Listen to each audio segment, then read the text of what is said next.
ሻኪራዬ እንዴት ነሽ? ወዴት ነው? ምን ይሄንን ሰው የማይመስል ሰውዬ ወስጄ እኮ አድቦልቡዬም ቢሆን ልሰራው እኮ።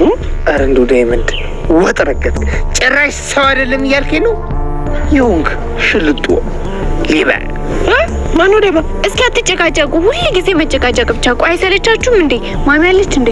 ምን ማሚ ብቻ ሩታዬ፣ ሌላ የሴት ጎረምሳ አለችልሽ። ማን?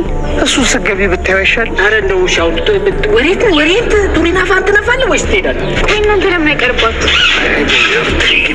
በሩ ዝጊው ደግሞ እጃ በላይ ያለበት አለኝና ፈጣ ሰውዬ በቃ ነው ይጃል መጣው መጣ። ኧረ ቀስ በል። አቤት አቤት፣ እንደው የሆነ ጉዳይ ያለበት አቤት። ወይኔ ፍቅር፣ ዛሬ ደግሞ ማዘሯ ጋር ነሽ ማድረው። እንዳትጨነቂ፣ ነገ ያው የተለመደው ሰዓት ከችልልሻለሁ። አዲያ አለቻ? ሌሎችስ ነቅምጥል ነው። በቃ ዴቭም ይመጣል። እኔ ደግሞ ነገ ደውልሻለሁ። እሺ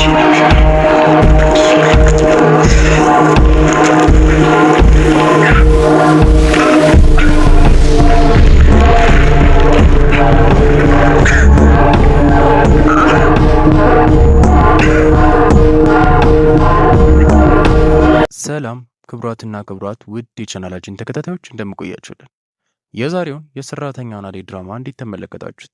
ቆንጆ፣ አሪፍ፣ ምርጥና ሳቢ እንዲሁም ደግሞ አጓጊ እንደነበረ እንጠራጠር። ውድ ቤተሰቦች በዛሬው ክፍል እንደተመለከትነው እንግዲህ የቤኪና የለሊ ጋብቻ ሊፈጸም ትንሽ ነው የቀረው። በዚህ ሁላ ነገር ደስታችን ይመለሳል። ሁሉም ነገር ሰራተኛዋ አደይ ድራማ ምርጥ ይሆናል፣ አሪፍ ይሆናል። ቢያንስ ዴቭና አደይ ደስተኛ ቢሆኑ ቤኪና ለሊ ደስተኛ ይሆናሉ ብለን እየጠበቅን ባለንበት ሰዓት ስልክ እየወራ ከለሊ ጋር ስልክ እየወራ በሚሄድበት ሰዓት ማጅራቱን ተመጥቷል። ማን ይሆን የመታው? ሌባ ወይንስ ደግሞ ሆም ብሎ ታቅዶበት የተሰደረገ ሴራ ነው ብላችሁ ታስባላችሁ? ምን ታስባላችሁ? የቤዛ ተንኮል አሁንም እዚህ ነገር ላይ ያለበት ይመስላችኋል? ምክንያቱም ቤዛ ለሁሉም ሰው ምቀኛ እንደሆነች የታወቀ ነው። እኔ ግን ቤኪ ምንም እንዲሆን አልፈልግም። እስቲ ቤኪ ምንም እንዳይሆን የምትፈልጉ ጥሩ ምኞታችሁን ኮሜንት ላይ ተመኙለት። እንዲሁም ደግሞ ቤኪ ደህና ይሆናል ብላችሁ የምታስቡ ቤተሰቦቼ ልክ በእኔ ሀሳብ የምትስማሙ ይህን ቪዲዮ ላይክ አድርጉ።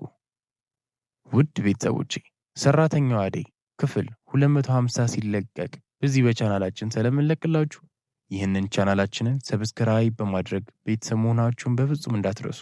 እናመሰግናለን። መጠን እንደዚህ አይነት ክፋትን ሊያስብ ይችላል። ምን ማለት ነው? እህቱን አስተኝቶ እንዴት እንደዚህ ሊለምን ይችላል?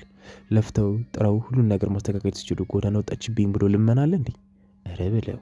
እኔ ግን በጣም ነው ያስገረመኝ። ምክንያቱም ሁለቱም አንድ አይነቶች ናቸው። ሁለቱም ለገንዘብ ያላቸው ፍቅር በጣም ይለያል። ምክንያቱም ለገንዘብ ሲሉ ሰው ለመግደል ሞክረዋል፣ ሰው ለማገት ሞክረዋል፣ ወንጀል ሰርተዋል፣ ብዙ ነገር። ሌላው ነገር ደግሞ ውድ ቤተሰቦቼ ሩታና ዶክተሩ አንድ ላይ የሆኑ ይመስላችኋል? ምን ታስባላችሁ? ሀሳባችሁን ኮሜንት ላይ አስቀምጡልን። ክቡራትና ክቡራት ውድ የሰራተኛዋ አደይ ተከታታዮች በሙሉ እስቲ ሀሳባችሁን ኮሜንት ላይ አስቀምጡልን። ሰራተኛዋ አደይ እየተጋባደደ ይመስላችኋል ወይንስ ደግሞ ገና ከዚህ የበለጡ አሪፍ ምርጥ የሆኑ ኤፒሶዶችን ይለቁልን ይሆን? ኮሜንት ላይ ሀሳባችሁን ግለጹልን። ፍቅራችሁንም ግለጹላችሁ ለተዋኞቹ። ለእናንተ ቁጥር አንድ የሚባሉ ተዋኝ ማን ይሆን? እስቲ እየገባችሁ አሹን የምትሉ አሹ፣ ለሊን የምትሉ አደይን የምትሉ ዴቨን የምትሉ ከሁሉም እየመረጣችሁ የራሳችሁን አክተር ግለጹልን፣ የምትወዱትን አክተር። ክቡራትና ክቡራት ውድ ቤተሰቦቼ እንግዲህ ነገ ሰራተኛዋ አደይ ሲለቀቅ በዚህ በቻናላችን በኢትዮጵያ ሚዲያ ስለምንለቅላችሁ ይህንን ቻናላችንን ሰብስክራይብ በማድረግ ቤተሰብ መሆናችሁን በፍጹም እንዳትረሱ። እናመሰግናለን።